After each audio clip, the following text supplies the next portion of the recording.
Welcome back everybody to Paddling Pool 214. My name is Het, I'm joined by Pat, and we are about to go into Losers Round 8, or as I like to call it, the Losers Finals, with Quoicouteam1 against crim2. crim2 being victorious against Swing, good as the second match against each other was a 2-1, so it was a little bit more stressful for them, but they had to clutch it at the end without Ingzuka. And Quoicouteam1 being a team who was unfortunately knocked out of the winners bracket by 1500 V-Bucks. Quoicouteam1 is the team that really wants to win because they want revenge and win the tournament, but crim2 is also hungry for that winners finals. Let's see which of these two teams are gonna prevail here. Both of the teams run a little bit of off-comms. Both teams have a ballpoint. Both teams have some shooters, but there's a lot of differences in between the composition of these. I don't know where I wanted to go with it actually, but let's see how these teams are going to roll with it here on Splat Zone's Hagglefish market, as crim2 is the first team to really start pushing in, but Quoicouteam1 is the first team to get a lot of splashers ready, and that's going to be huge for capturing this zone here, as they are the first team to capture the zone and get a couple splats along with it. Ooh, a couple splats indeed. That's a wipeout for Quoicouteam. And crim2 back with their weird comps, but they affectionate with that zap and that squeezer. They are back on the drawing board, back trying to get a way in. And it looks like Pika with Bazooka is going to try to get something going, and Pika is getting things going. Right now it's just 2 players left on the zone for Quoicouteam. Yeah, 2 players is not enough to hold control of that zone, but that crim2 is going to make a quick work of that as they're pushing on their own. A very respectful push for Quoicouteam1, they're pushing it to 46, but now let's see if they're going to face the wrath of crim2, a very strong dominant team, knocking out a team like Squinting good, but that's not how you want to play Splatzers, as losing the zone, that's not the way to win. The neutralizers now would have a little bit of a penalty on their hands, and it's not something they really want. Ancient coming out from, I believe that's Jay. No, I couldn't see it. Yeah, that's Jay. Ancient coming out from Jay. A decent Inkjet. Didn't get a splat, but definitely pushed crim2 away. Now crimjet's own Inkjet coming out from Crim. Gets a splat, but lands straight in that ball, or in that Booyah Bomb, knocking them out, and with that the control is also going to the side of Quoicouteam again. Yeah, Quoicouteam extending their control, trying to chip away at their penalty, and they might get rid of it if they keep it that way. 1 player down though, it's the machine, and crim2 is going to be able to get right in, get punished by that ballpoint, and well, get punished by that other ballpoint. And crim2 with 1 player left standing on the side of Quoicouteam, they're going to get the zone for themselves, get that lockdown, and it's their turn to score the big points. Yeah, let's see if they can score the big points though, because 2 players down, you're not going to score a whole lot of points at all. In fact, you might only score like maybe 10 to 12. That's exactly how many they scored, as they're being a push from 77 to 65, being pushed back and still the zone in control, or again the zone in control of Quoicouteam1. Quoicouteam1 now also being pushed forward quite a lot. No specials really at the ready for crim2 to use the Booyah Bomb, and I just saw the Inkzuka getting ready, or Inkzuka getting ready and being used as well. But Quoicouteam1 use a lot more specials to keep control of that zone, and they're going big point with the penalty over. They start pushing very fast, already pushing it way past the 30 marks and also past the 20 mark, with not a single response coming out for crim2. A knockout into the zone might help them a lot, might help them a lot, but they have to neutralize it and capture it fast. With the amount of pain coming on from Quoicouteam2, Quoicouteam1 might be difficult, but crim2 somehow, at the last moment, gets it done. crim2 finally getting control, and they managed to really push Quoicouteam far back with that, so they should finally be able to really score points for reals this time. But Quoicouteam, they don't look very phased by that. They are already sending the tri-strike and getting back in, getting back that control. crim2 with just 2 players left standing. Make that 1, make that 0, it's just the ballpoint. And I believe the ballpoint is respawning right now. Quoicouteam so dominant on this map mode. It looks like crim2 with the unusual comp doesn't work as well as they thought. I mean, the meta is called the meta for a reason. What's actually scary now is that Quoicouteam1 had 4 specials at the ready. And they're going to use all of them to defend. They get 3 players off the map, and with a late wipe, they are still holding on to the zone. But only a couple ticks left. I don't think crim2 has a good opportunity to really start pushing in with all that stuff coming out from Quoicouteam1. crim2 losses. Quoicouteam1 is the first team to take a game here and getting themselves into the lead of this set, which might be helpful later on. But now crim2 gets to pick a counter pick, and I don't think that's exactly what you want as... Well, it kinda is, you know. It kinda is actually. You want the opponent to counter pick, but at the same time you want to pick the map. Difficult situation. I mean, if it means I won the game, That's pretty I'm good. happy letting the opponent counter pick. Right now, Quoicouteam, they just need to win on their own maps, and they get to grand finals. So that's good for them. Yeah, And, I mean, yeah. If you put it like that, yeah, it's still best of 5, so there's still room for crim2 to go back. So, by the way, They're I am fine. Zari here with Spy. Yes, You I are am. watching Battling Pool 214. Oh no! Sorry, we're now head and pad. No. Yeah, that's good. Oh, That's good. No, Sorry, it's Marjora, it's don't good. cry. We don't love cry. you, and you're doing a great job. Yeah, you edited quickly. It's fine. We forgive you. We all forget things. It's okay. It's fine. I mean, we don't hate on Majora because Majora is literally MVP of the streaming in the background. Yes. He just basically runs the whole tournament. Just real talk here. Look, he's gonna pop the map mode into the screen like now, or probably already did it. And I'm just behind because my Twitch stream is behind and I only see the in-game screen. Anyway, beside the point, Clan Blitz, Manta Maria, funny map from Splatoon 2, where Manta Maria being a lot bigger, or being a little bit bigger in Splatoon 3 compared to Splatoon 2, which makes this map 1,000 times more maneuverable and also way more enjoyable, but still a lack of flanking, which is kind of this game's biggest issue. And we've seen Crim love Clan Blitz. They love this mode so much. They love creating chaos, just jumping in with a super clam and scoring more clams out of nowhere. That's their mode. That's the mode they are so good on. And Quoicouteam, if they manage to get this game, it's going to be a thrill. I don't think Crim can get back if they get beaten on Clan Blitz. They have to win this one. Yeah, Clan Blitz is definitely their specialty mode. We saw it in a couple of other games where they were just absolutely destroying Clan Blitz, especially against Queen and Good. It wasn't even funny how strong they were. Like, okay, it was Klachuka. That's beside the point. Anyway, so it's obvious to pick Clan Blitz. Manta Maria, I don't think it's a map we have seen a lot. I don't see it a lot recently. A lot of people don't actually pick this as their first counter pick. But he's only going to go, I saw Notchless coming out. So that's going to be interesting. crim2 still running the off comp and only having an NZAP as a shooter, where Quoicouteam1, even though splatting isn't necessarily a shooter, it still shoots bullets as ink, making it easier to kill than example a slasher. Let's see how it's gonna go, as Quoicouteam1 is the first team to lose a member actually very quickly, and it was one of their machines. Oh no, sorry, it was their tri-slasher, losing 2 members now to crim2, so this is for crim2 a good opportunity to push in. Crim also notorious for pushing in sneaky with that, but Hana gets splatted here themselves. We see Pika going up though, gets a splat onto one of the machines, and are still up waiting to get their inkjet ready so they can start pushing again. Picks and trades coming left and right. Pika is going to get splatted on their own terms here. And crim2 on the defensive right now. It's Quoicouteam with a super clam and with the specials going forward, getting in. And right now, the whole map, the whole court is painted orange, and it looks like Quoicouteam is going to get that first basket opening.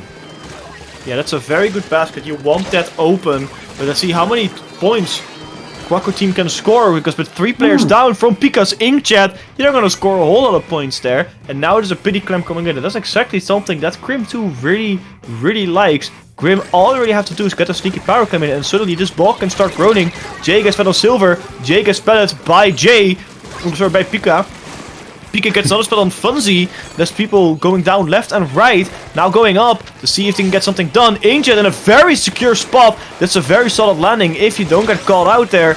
fighting now, and having to fight against multiple people is going to be difficult. Warlock shooting everything at them, but Pika prevails, and now Silver is going with a power clamp, but being forced to fight Fonzie, who's going to splat them, but now everyone is down at that basket. Is a good opportunity for Crim2 to push in, and Crim pushing in that power clamp as their teammate. I don't know exactly who it was. I believe it was.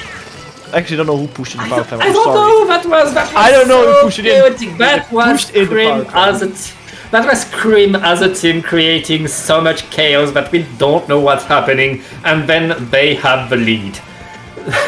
That's Crim in a nutshell. That's what they've been doing tonight, all the tournament, every time we've seen them, especially on Clamblitz. It's all chaos plays. It's all so crazy, and crim2 right now, they have 2 players down. They are on the defensive again, trying to secure things. Quoicouteam in control of mid, trying to collect the clams and prepare another push. Yeah, but the leads for Crim2 isn't actually only all that big. It's only at 14 points.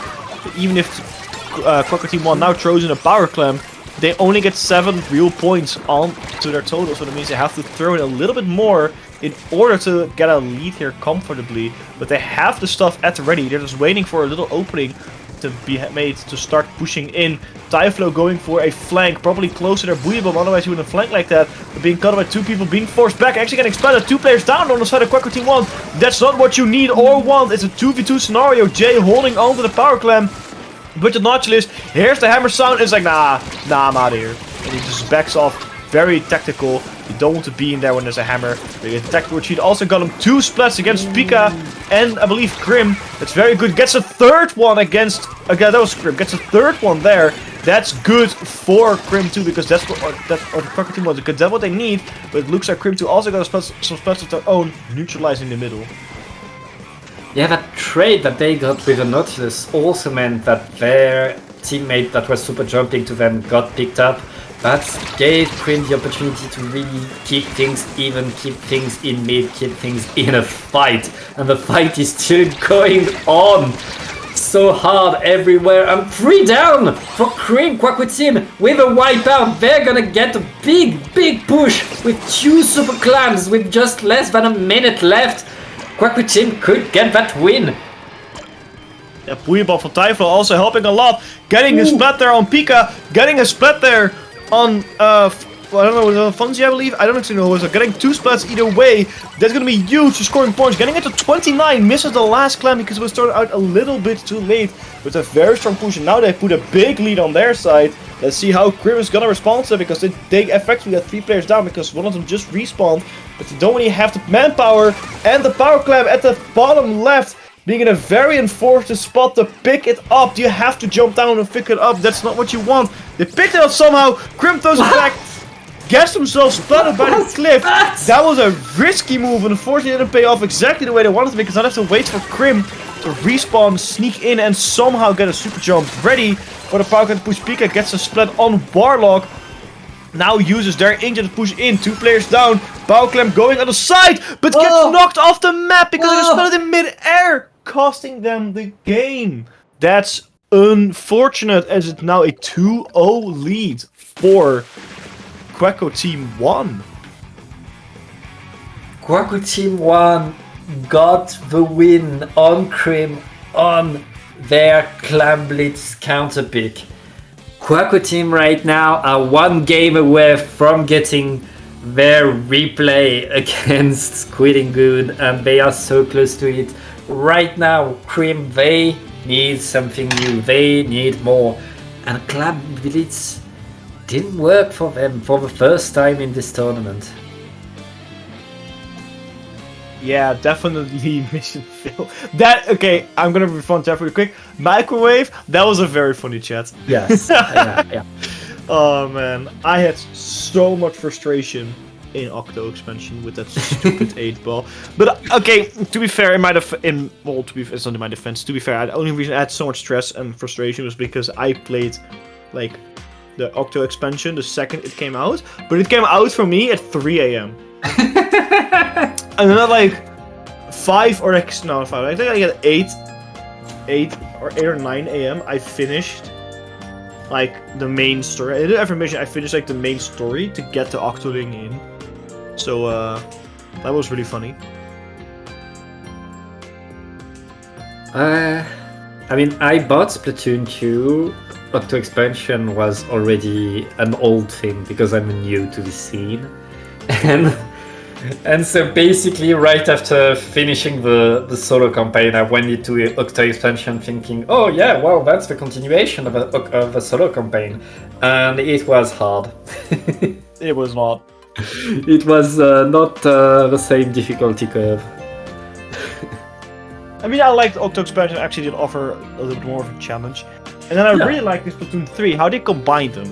I think that was a very good change. I really enjoyed this Splatoon 3 single-player campaign. There's something I cannot say for the Splatoon single-player campaign. I couldn't. It's too long, it's too slow. And to unlock the hero skins, you have to do so much. I don't like it. Like 100%ing like Alterna is not that difficult, but it just takes a little bit of time. Getting all the weapon reskins on Splatoon 2, it just took so long. It's about variety, you know. Like we like Splatoon because we like seeing different things, having lots of different weapons. If you were going to play one level over with every weapon, or every level over with every weapon, that's going to get old at some point, whatever the game. And with Octo expansion on Alterna, they did such a great job. It's a pleasure to see. But now we are going to Rainmaker on Scorch Gorge. Quoicouteam with a very classic comp. crim2 with whatever they're running. I mean, I like the L3D. That's my favorite weapon. crim2 has a double hammer comp right now. Their only shooter is a L3D. That's also burst. Ooh. I mean, if you play it well, L3D can actually destroy. It is a very strong Slayer. The problem is, it is super difficult, and especially compared to the Splashomatic, you can kind of see the difficulties. The Rainmaker being picked up by Quoicouteam1 is to get a late, I think it was a 4, I don't know, but get a quick late wipeout, or just wipeout in general, against crim2, and now again, 3 players down, just respawning now. Jay picking up the Rainmaker, Boom coming out to the pedestal. They're going in deep with that Rainmaker, pushing it to 24, and it's still not done yet. There's still 3 players alive for Quoicouteam1 to get the Rainmaker up to the pedestal. Can they get it on? Warlock somehow tries it, but gets caught out by 1 pixel of ink on the side of the pedestal. Gets splattered there. Funzy still alive, fighting, and my stream froze. Oh no. Yeah, stream froze too. Oh, there we go. I'm sorry.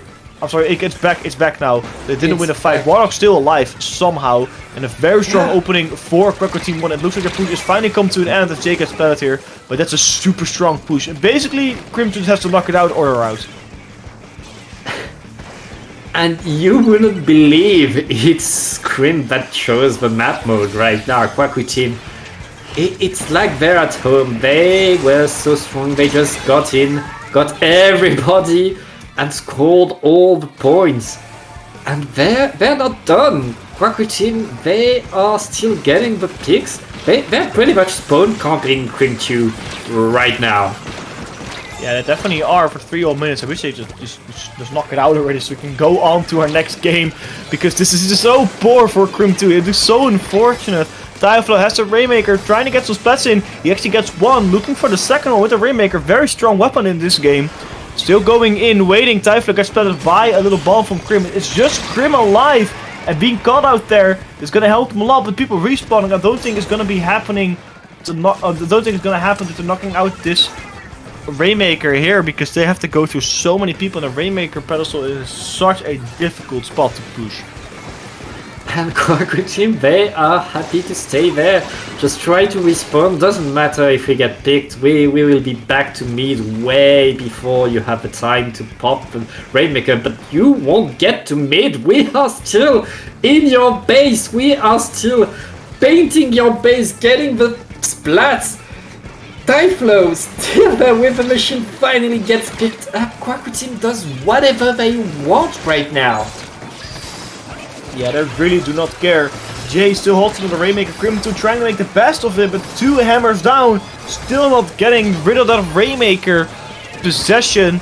Now 2 players down for crim2. This is hopefully what Quoicouteam is looking for. Another player going down. 3 players down now right now. This is your moment to start pushing it onto the checkpoint. They're going in, but without something like Kraken or Crab Tank, it's going to be super difficult to get the Rainmaker actually on the tower because they need some line of defense for the Rainmaker to really push it in. There's so many people down again on the side of crim2. Quoicouteam has to somehow get it moving forward, but with that slosher from Pika, that's going to prevent them from doing it so once again. Quoicouteam opened the game, wiped the enemy team, and we've been in crim2's camp ever since. The action has always been there, and Quoicouteam, they look invincible right now. It's like Crim cannot get them out. And that Booyah Bomb is going to keep things chaotic. The Rainmaker getting reset. Not sure Quoicouteam cares. They're in a 4v2 right now. Yeah, I don't think they're going to really care a lot. They're just going to spawn camp until they won. You know, they have so much map that they can defend, and they have still... crim2 still has to go to the checkpoint. They're finally getting out after almost 4 minutes of pure torture. They're finally getting out of their spawn, and Quoicouteam nicely popped the Rainmaker for them. You know, just as a little gift. Like, hey, go push in here. We pop the Rainmaker. You all just pick it up and go. Crim is now picking it up. They're gonna get some points here. The hammer coming out. This might just everything though, because they popped this Rainmaker and put it on a checkpoint before overtime, giving them some breathing room because now overtime actually lasts the full overtime. It doesn't reset or be annoying. Let's see if they can get it in though. There's their golden push. The Rainmaker splattered, but now it's Crim's turn to be inside of the spawn of Quoicouteam1. There's 2 players down though, so I think there's going to be a lot going on here. Silver throws the hammer in the hope of getting rid of Typhlo, who's just standing there. Burstbombs going out left and right on Typhlo's head, but still not done. The Rainmaker's in a very difficult spot to pick up for crim2. I think it's going to reset as nobody picked it up. But like that, Quoicouteam won game number 3 as well, pushing crim2 out of the tournament and advancing towards the grand finals. Well, at least it was nice to see crim2 score a few points, even get a checkpoint, but that was not their game. That was really not their game. Quoicouteam showing why they are going back to winners finals, to the grand finals. What a set by Quoicouteam. Congratulations, guys, you are going to Grands. A full 3-0 as well. I like the comps a lot more of crim2 though. I very much like how unusual they went. And let's be real, before we all go shit talk on crim2, they are still 3rd place with unconventional comps. They still beat Squidding Good with unconventional comps. I just wanted to let you know that. That's still a very good effort. They also beat No Way. Yeah. And Put on Ice. They did a lot with unconventional comps. I just wanted to give it a big shout out. I very much appreciate it. There are still teams out there trying their best to make something different work. It's super strong what they did. And yeah, it's gonna be difficult finding us a very raw meta team. But it's still a very respectable effort from crim2 going this far with all these unconventional weapons. I just really wanted to mention that quickly because that's something you don't see a lot right now in Splatoon 3. Yeah, but it happens now and then. But Splatoon 2's end, and now especially with the meta being so fixated in Splatoon 3, you don't see teams like that often going like in the top 5. So it's a very respectable effort for crim2 to get number 3. And even if it was a very difficult match against Quoicouteam1, that stuff happens. That stuff, it just happens. But it doesn't take away the fact that they're still, I think, a very strong team. And I cannot wait to see more of them in the future. Yep, for sure.